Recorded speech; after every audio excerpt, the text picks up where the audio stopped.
A Coloradan punished for election rigging lies. A proposal to lower the penalties for unlicensed truck drivers in Colorado. We'll hear from the family of 5 people killed by an unlicensed trucker last year. Most of the candidates in the race for Denver mayor say they will enforce the ban on homeless encampments.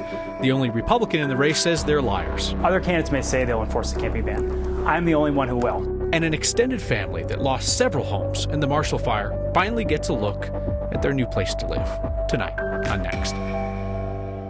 A Coloradan who prominently spread former President Trump's election rigging lies has been punished because as an attorney, she's not allowed to lie about that sort of thing. Former Trump attorney Jenna Ellis has been censured by a judge, and Ellis admitted to misrepresentations. She acknowledged a whole string of untrue statements that she made on Fox News Channel and on local talk radio. The judge ruled that Ellis's misconduct, quote, caused actual harm by undermining the American public's confidence in the presidential election. Judge said she was at least reckless. This censure, first reported by Colorado Newsline, is just that, a censure only, no other formal charges against Ellis.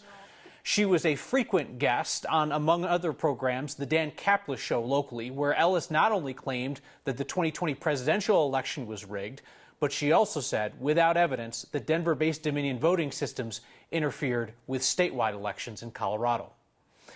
State legislators are debating the punishment for truck drivers who should not be on the roads. 5 people died in Weld County last year when they were hit by an unlicensed trucker. The punishment for driving without a commercial driver's license in our state is a small fine. Here's Mark Salinger. Desiree Everts thinks about the crash every day. There should be stricter laws on that stuff. It's been nearly 9 months since her 5 family members were killed by a truck driver on I-25. The driver didn't have a valid commercial driver's license. If there were stricter rules on that stuff, they could still probably be here to this day. A bill now has lawmakers debating whether the punishment should be harsher for drivers on the road without a valid CDL. In the Senate, lawmakers passed a version that makes it a misdemeanor, but lawmakers in the House amended the bill to make driving a truck without a proper license still a traffic violation, now punishable with a $100 fine and a $15 surcharge. It would effectively be the lowest penalty that we know of in the country. Greg Fulton is the president of the Colorado Motor Carriers Association. He lobbied to increase the punishment and says with a simple fine, paying the money will become a cost of doing business for keeping bad drivers on the road. Our job is to make things safer each year, and this doesn't do it. The law was originally changed back in 2021, making driving without a CDL a traffic violation. It was part of a misdemeanor reform act and was passed on the recommendation of the Colorado Commission on Criminal and Juvenile Justice. Their recommendation was to lower it from a misdemeanor to a Class A traffic infraction for driving without a CDL. That's because the results would be basically the same. Republican Representative Matt Soper sponsored the bill this year in the House, where the misdemeanor punishment was stripped. There's plenty of penalties out there that causes me to think that the state of the law is just fine, that the motor carrier's concerns are a little bit overrated. But penalties like reckless driving and vehicular homicide are only triggered once a crash happens. No other family should have to go through what we're going through. Representative Soper argues that the ultimate punishment for a misdemeanor offense will likely be a fine anyways, though there are obviously differences. He did acknowledge that with a misdemeanor offense, some people will often spend at least 1 night in jail. Feels a little counterintuitive, Mark, that the industry group here is pushing for tougher penalties on its own drivers. Yeah, they see it as a way to weed out bad drivers. I was talking to Greg Fulton there today, and he was saying that it doesn't really make a whole lot of sense that driving without a license, if you're driving a regular car, a Prius, for example, without a license, you get the same penalty as driving a semi without a license. Mark, thank you. Our next conversation tonight is with the only Republican in the race for Denver mayor, business owner and veteran Andy Rougeau. Rougeau is running on a law and order message. He has tried to convince voters he's the only one. We previously fact-checked Rougeau's false claim that he's the only candidate saying he will enforce the camping ban. Rougeau now acknowledges that he's one of 10 candidates promising that, but he told me today that all the rest are lying. You falsely claimed that you were the only mayoral candidate who will enforce the urban camping ban. The following candidates have also said that they will enforce the camping ban. I'm going to list them for the audience. Yes. Mike Johnson, Chris Hansen, Kelly Brough, Debbie Ortega, Kwame Spearman, Thomas Wolf, Trini Rodriguez, Robert Trita, and Aurelio Martinez. Why say something that's so obviously not true? So I disagree with you there, which is hopefully pretty clear. Other candidates may say they'll enforce the camping ban. I'm the only one who will. So when you have someone like Kelly Brough, who you just listed, who has changed her position on this issue, who I think to your own organization said she was unsure if they have overfunded or underfunded police, you cannot trust that person when they're mayor or a career politician to actually enforce the law. Because our current mayor says he will enforce the camping ban. He doesn't. We need somebody different. So that's a pretty striking thing to say. You're saying you're the only mayoral candidate who will actually enforce the urban camping ban. 9 other candidates are saying it, but you're saying all 9 of them are lying. Yes, and we see our current mayor says he will enforce the camping ban, and he doesn't. I think anybody who says, I see a politician who's making a promise they haven't cared about in the past, and suddenly I believe them they're going to actually execute this when it's going to be hard, when they're going to see opposition, I don't think you can trust those people. In a moment, Rougeau will outline his plan for a more aggressive approach to homelessness, saying that if people end up detoxing on a jail cell floor, that's not ideal, but as he sees it, it beats the alternative. Rougeau is one of the candidates participating in our second mayoral debate, Tuesday, March 14th. 9 News commissioned a Survey USA poll of likely Denver voters, along with our partners at Colorado Politics, Denver Gazette, MSU Denver. There are 11 candidates polling between 2 and 5%. This is a crowded, largely undecided race, so we have invited those 11 to make their case one more time to the 58% of surveyed voters who did not have a choice. The violence that's impacting teenagers in our community these days does not come as a surprise to the leaders at Street Fraternity. For years, they have seen younger and younger kids carrying guns and using guns. That nonprofit's mission is to keep those young men alive and to steer them away from violence. This week's Word of Thanks micro-giving campaign supports Street Frat, which intentionally set up its headquarters on a spot on East Colfax that has seen significant violence for years. Street Frat offers safety, stability, and support for young men specifically in the neighborhoods surrounding East Colfax. They have a physical headquarters, a place to hang out, a place where kids can go every day for a meal, a place to study, a place to work out in their gym, to play games and be with friends. They've expanded their work to serve food in the community. The goal is to create friendships and bonds that are stronger than the pull of gangs or other choices that might lead those young people into harm's way. The leaders at Street Frat have been doing this work for a decade, and they tell me that they are seeing younger and younger kids caught up in violence on the streets. Used to be that they would see 18-year-olds, 17-year-olds, sometimes 16-year-olds carrying guns. Now they see kids carrying at the age of 14, 13, some 12-year-olds. So Street Frat has lowered the age range for participation in its everyday programs, trying to intervene earlier before lives go off track. Scan the QR code on your screen or text the word THANKS to 303-871-1491 to get the link to donate to our latest Word of Thanks micro-giving campaign. As always, I'll match the first 50 viewers who chip in $5 to get us rolling. Street Frat is a deeply respected nonprofit working in the area of violence prevention in Denver and surrounding cities because they are out there literally on the street doing the day in, day out work to steer kids toward a safer future. Denver mayoral candidate Andy Rougeau says he will clear homeless encampments and send people to jail if necessary. If they're getting clean on a prison floor, that's a horrible place to be clean. That's better than overdosing and dying on our streets. Our conversation continues next.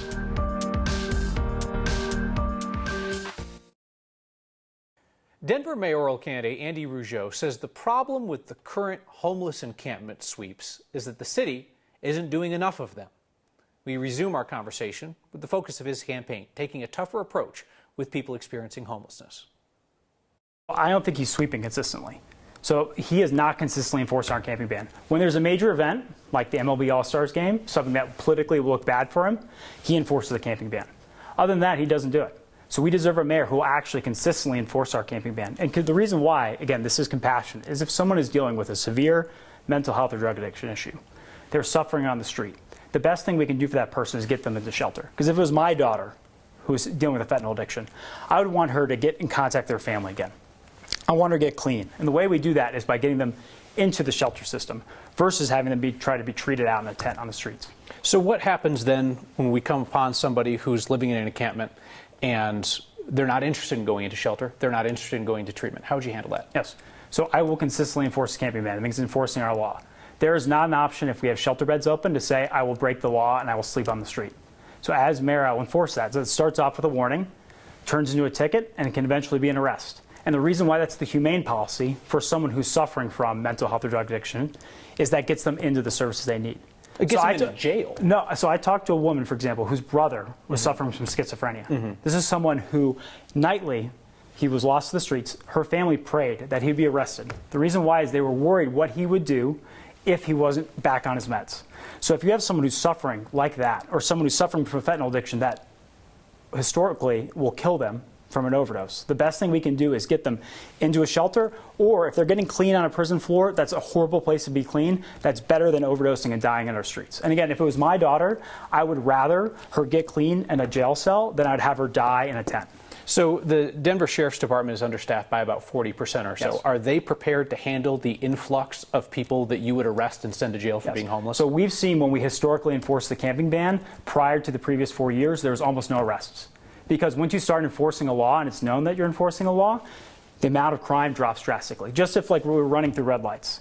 If I was consistently running through a red light and I was getting ticket after ticket after ticket, at some point I'd be arrested. If we stopped enforcing running through red lights, we'd see that increase in crime. So we need a mayor who will actually consistently enforce our law, consistently enforce the camping ban to fight for Denver's future.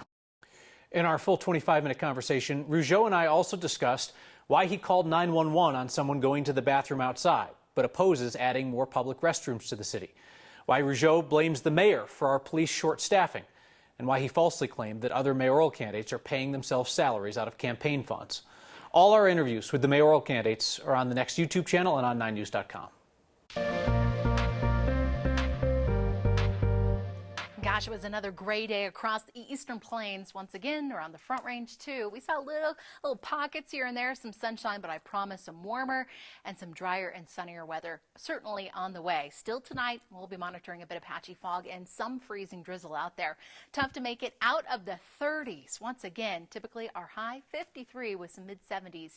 That's the record. It was cold all across the northeastern plains, 30s and 40s up in the high country, too, where we still have a couple of lingering snow showers. The cloud deck, however, draped across Colorado, and you'll notice a few more storms on the horizon. Those primarily will be impacting the high country. Tonight into early tomorrow morning, it's going to be I-70, the far eastern plains, that will see some of that freezing drizzle and possibly some icy roads too. We'll fast forward throughout the future cast. Again, lingering snow showers overnight into tomorrow morning up in the high country, but the rest of us finally enjoying some sunshine and some drier weather. Unfortunately, we still have red flag warnings in place. Those are going to continue throughout much of the day tomorrow because of these strong winds that are coming through. 20 to 30, 40 mile per hour wind gusts, and we could be looking at high fire danger. Numbers a little warmer. We'll take it. Look at the 7-day forecast. We'll be tracking highs close to 60 degrees with rain showers on Saturday. The Chavez family lost everything in the Marshall Fire. Today, more than a year since, they're close to their long-awaited return home. Next.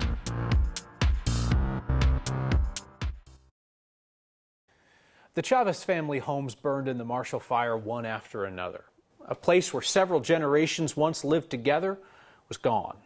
14 months later, the Chavez family finally has one house, nearly move-in ready. Our Angeline McCall has been following their journey.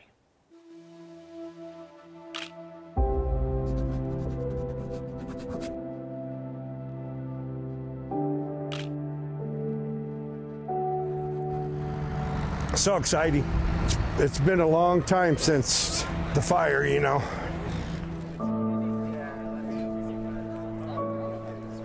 How you doing, buddy? Good, and you? Yeah. You too. Thank you for coming out. You bet. Thank you so much. We're such a close-knit community in Old Town Superior. Buddy! Yeah, Nice to see you. Thank you. This town has felt different. How you doing? Just fine, just fine. Different without neighbors and without the Chavez family since the Marshall Fire. How you doing? I'm so happy for you. Woo! Congratulations. Thank you. For the past 14 months, It's been a long process. Ted, Elsie, and Carmen have wanted to be back in their homes. I feel very honored that everybody showed up. This is the first feeling of return. So let's take our shovel, everybody with the shovel, and we will take our block back. For so long, Ted and his mom, Elsie, only had hope, but it didn't feel real. This is better than a glimmer of light. Last time was just a little glimmer of light, but now we're heading forward. I feel like we're not going to get stopped anymore. It's that we're going to keep going. This is our healing year. We're going to heal now, and it's going to be better for us. That's what we'll call our new chapter. That is awesome. Yeah. I'm so excited, dude. I can't stand it. Didn't even sleep last night. Really? 2 months after the groundbreaking ceremony, Ted doesn't have to imagine his house anymore. See the cabinets? I see that. I see light at the end of the tunnel. You know, I'm saying I'm coming home, but I was kind of like, am I really going to get there? You know, at the back of my mind. You'll watch when they start lifting it up, you'll see it. There it goes. Right on! Now, the first modular home is here. Yahoo! Oh my goodness! I'm just happy for my son. He's going to have his home, and as long as he's happy, I haven't seen him so happy for a long time. So it's great. Here comes the front door. It's almost here. It's almost there. Ted's is the first house, then Carmen's, then Elsie's. It's a joy that even if I'm not here yet, he's going to be here. My sister's going to be here, and I'm glad for them. I mean, I've had a long life, and I can wait. Here it comes. It's going down. First one's down. For over a year, That's a Pradito. I love you. they've held on to hope. I told you it happened. Now, they don't need that hope anymore. It's all good, Mom. I know. I'm so happy. Ted plans to move in at the end of March or early April, and then the same process will begin in just a matter of a few weeks for Carmen and Elsie. It is wonderful to see them joyful. Angeline, thank you.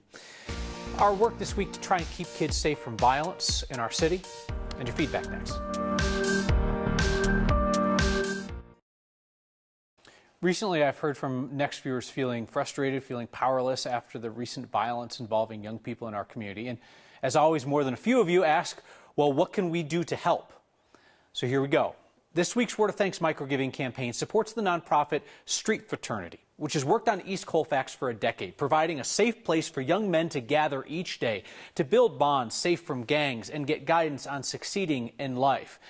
Scan the QR code on your screen or text the word THANKS to 303-871-1491 to get the link to join me in donating to Street Frat. They've got this headquarters on Colfax that is a safe space for young people, and their worry is that younger and younger people are getting involved in violence in our city. But the leaders of Street Frat are out there tonight and every night offering a safer alternative. Feedback from Penny tonight on Andy Rougeau's suggestion about helping folks experiencing homelessness in Denver. Penny says detox on the jail floor, that can result in death. Ask the jail how trained they are to make those life-saving decisions. Gary writes in about a series of mayoral interviews. I think we are at 15 down, 2 to go maybe. Thanks for doing all these interviews. So many candidates. It's been helpful to watch these and get to know the politics of these folks. Would really encourage you to watch the full interviews with candidates that you're interested in. We cover a whole lot more than what we can air here. See you next time.